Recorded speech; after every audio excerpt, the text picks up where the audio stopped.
Hi, I'm Steph. I'm training to be a sex therapist, especially for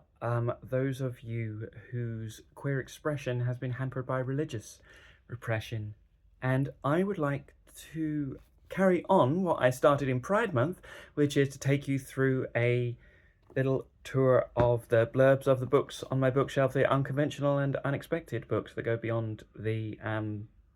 standard dry psychotherapy and counselling textbooks that might be informing both my current training and my future therapy. And today we have a bit of a couple session. We have existentialism and humanism, a very thin, but he manages to squeeze a lot of wordiness into this thinness volume, because these are two of the philosophical ways that you may begin to explore as a replacement for the Christian worldview that you used to hold. And more importantly, his wife and influential writer on queer theory, gender theory, and feminist theory in her own right, Simone de Beauvoir, for whom I have chosen, rather than the standard stereotypical choices of her work, like The Second Sex, I have chosen America Day by Day, in which she kept a diary of her private moments during a lecture tour of America, teaching and lecturing on her philosophy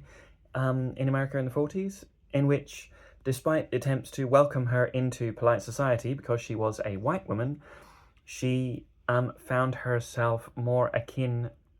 to the outsider groups like black jazz clubs, queer clubs, and Native American reservations because of her outsider status in white society as a queer woman.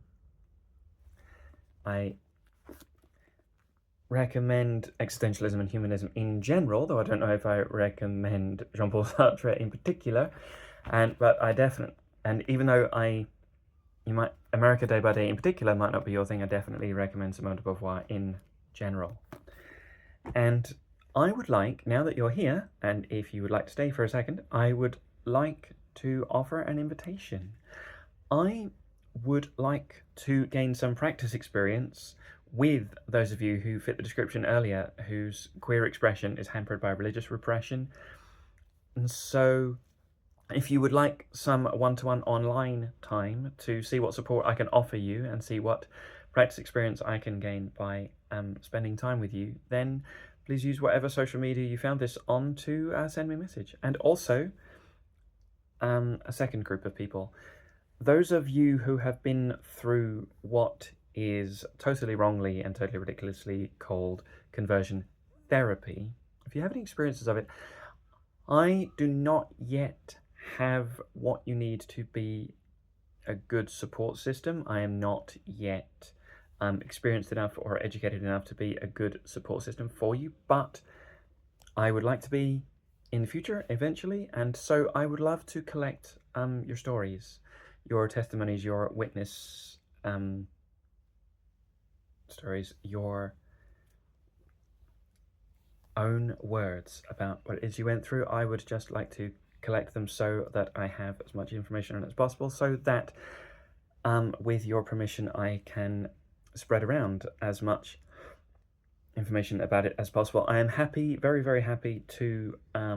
leave names out. I'm very, very happy to make agreements with you to keep confidential or make public what you would like me to keep confidential or make public, but I really, really would like to help you. I've just noticed how sweaty I'm looking on the video because it's an unfeasibly warm day here, but nevertheless I wanted to make the video because Pride Month may be over and I nearly got them finished for Pride Month, but I still want this video series to continue. So check the rest of my profile for more, and if either of those two groups of people that I'd like to speak to fit you, then please do get in touch. And remember, Pride is all year.